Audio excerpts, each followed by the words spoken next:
પ્રભુ ઈસુના ગૌરવી નામમાં આજની પ્રેમી સલામ. જય મસીહી. પિત્તરે ભાઈઓની વચમાં ઊભા થઈને જે પ્રથમ સંદેશ આપ્યો એ વિશે આપણે શનિવારે જોયું હતું. કેવી રીતે ઉપલી મેળી પર તેઓ ગયા, બીક, ગભરાટ અને અવિશ્વાસ પણ હતો જ, છતાંય તેઓ વિશ્વાસ સહિત ઉપલી મેળી પર ગયા અને ઉપલી મેળી પર પ્રભુએ જે પવિત્ર આત્માના સામર્થ્યમાં પિત્તરને આગેવાની આપવા કૃપા પ્રભુએ પૂરી પાડી. કેમ કે એ વચન એણે પાડ્યું કે તું શું મારી પર પ્રેમ કરે છે, અને જો પ્રેમ કરતો હોય તો મારા ઘેટાને પાડ.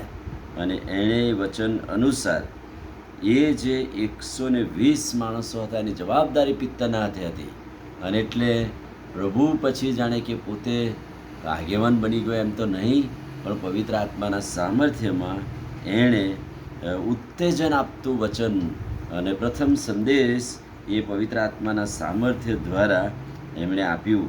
અને એ ભાષણમાં અથવા તો એ 120ની વચ્ચે પિત્તરે ઊભા થઈને કહ્યું કે યહૂદા વિશે શું થયું, યહૂદાની કેવી પરિસ્થિતિ થઈ, અને વચનો દ્વારા ઉત્તેજન આપ્યું કે આપણામાં હતો છતાંય એણે ઘણી બધી બાબતો કરી. અને યોહાન બાપ્તિસ્મથી માંડીને પ્રભુ ઈસુને આપણી પાસેથી ઉપર લઈ લેવામાં આવ્યો તે દિવસ સુધી તેણે આપણામાં આવજા કરી.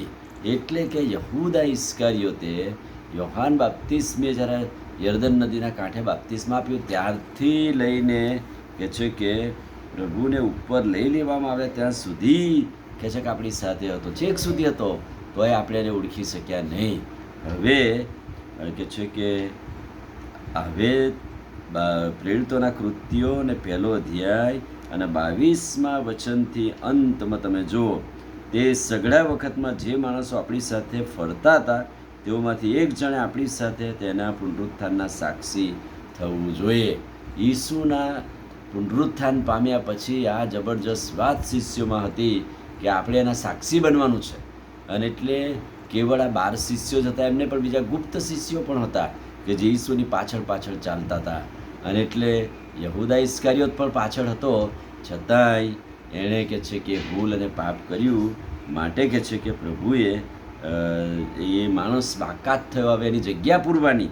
અને એમ લખ્યું છે કે પુનરુત્થાનના સાક્ષી થવા માટે 2 માણસોના નામ આવ્યા. અને કહે છે કે માથિયાસ અને યુસફ બરબસા પણ પ્રાર્થના સાથે બંનેને પ્રભુની આગળ રજૂ કર્યા પુનરુત્થાનના સાક્ષી બનવા માટે, યહૂદા ઇસ્કારિયોતની જગ્યા પૂરવા માટે. અને એમણે વિશ્વાસથી એ કર્યું અને પ્રાર્થના કરી. તેઓએ પ્રાર્થના કરી કે અંતર્યામી પ્રભુ, જે સેવા તથા પ્રેરિત પદમાંથી યહૂદા પતિત થઈને પોતાને ઠેકાણે ગયો તેની જગ્યા પૂરવાને આ 2માંથી કોને પસંદ કર્યા છે તે અમને દેખાડ. પસંદગી માટે ઈશ્વર તરફ દ્રષ્ટિ, વચન માટે ઈશ્વર તરફ દ્રષ્ટિ. અને હવે આ 120ની મધ્યે જાણે કે પિત્તર પોતે લીડર બન્યો, આગેવાન બન્યો, પણ પવિત્ર આત્માના સામર્થ્યમાં. અને હવે આપણે જોઈશું કે 50માના દિવસે કેવી રીતે પિત્તરનો પ્રભુ ઉપયોગ કર્યો, શરૂઆતના શિષ્યનો ઉપયોગ કર્યો, એ આપણે જોઈશું. આમીન. પ્રાર્થના કરીએ. ભલા પ્રભુ, આજે સવારે તમારા અદ્ભુત ને પવિત્ર વચન માટે આભાર. વચનના પ્રકાશમાં અમને દોરો, તમારું સામર્થ્ય આપવાનો આજનો દિવસ અમને આશીષિત કરો, અને અમને પણ પુનરુત્થાનના સાક્ષી બનવા માટે, શિષ્યો બનવા માટે તમારી કૃપા આપો. પ્રભુ ઈસુના નામમાં માગીએ છીએ, સાંભળો ને માન્ય કરો. આમીન. God bless you.